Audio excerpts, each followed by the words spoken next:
Hello, internets. Jesus loves you. My name's Cody, and this is the Christian News Show we do on Tuesdays and Thursdays with geeksunddergrace.com. So first off, I kind of have a feeling like people are going to want me to talk about Marina Joyce. And I have looked so much into this story, and I still have no idea what's going on. So I think the best source for you to go to if you want to learn more about everything happening with that is probably to go to Philip DeFranco, legitimately. I know his videos aren't the cleanest, but his coverage of the story has been phenomenal, and he actually has a Skype interview with Marina Joyce. I'm like, as a YouTuber, this is YouTube news, I should probably be talking about it, but like I said, I have no idea what's going on. Like, none of my opinions matter at all in this situation.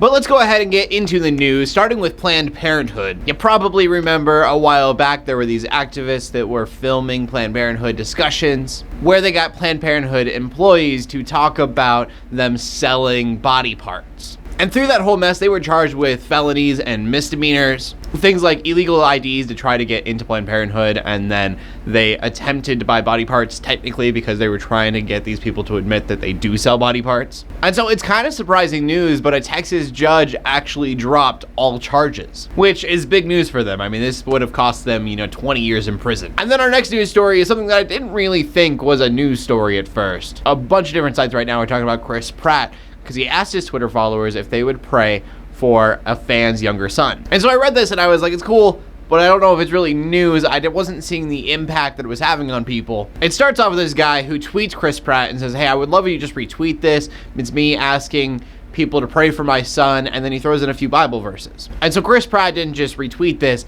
he posted his own tweet saying, hey, the power of prayer is what saved my son. Even if you've never prayed before, just try. And again, this is all really cool, very exciting. I mean, we're talking about a Hollywood actor here. But legitimately, what makes this worth talking about to me is the fact that some of his Twitter followers asked, how? I feel like that's not a question that you receive very often when we're talking about prayer is, okay, I'm down to pray, but how do I do it? So Chris Pratt, he tweeted the prayer for people to pray, and it's just really cool to see that. I mean, these are people who probably haven't prayed in years, if ever, and Chris Pratt was like, just try it.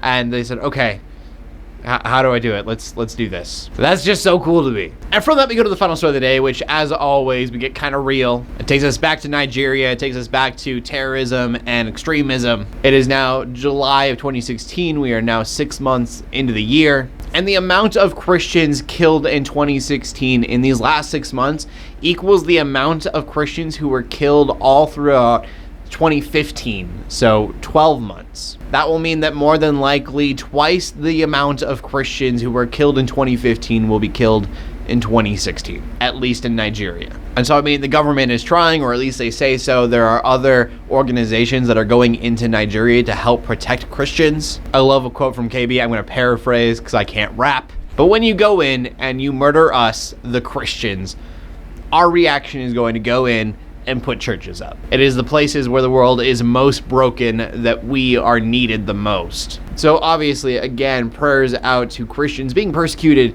in Nigeria and everywhere else that they're being persecuted, because when you look at the map, it's a lot. And the question for today is, I don't know yet. I got it. When was the first time you prayed? That's an interesting one. I want to know what you guys have to say about that, legitimately. So please leave a comment in the comment section below with your answer. Me, I was a little kid because my mom, raised me, so she taught me to pray. When I was really, really small, we prayed at dinner and at bed. So comments down below. Do so. Make sure you check out geeksunddergrace.com for more geeky content. My name is Cody Armour, bringing Christian news in a not so boring kind of way every Tuesday and Thursday. In closing, let the haters hate, let the Christians pray, and to everybody like, subscribe. I will see you later, and God bless.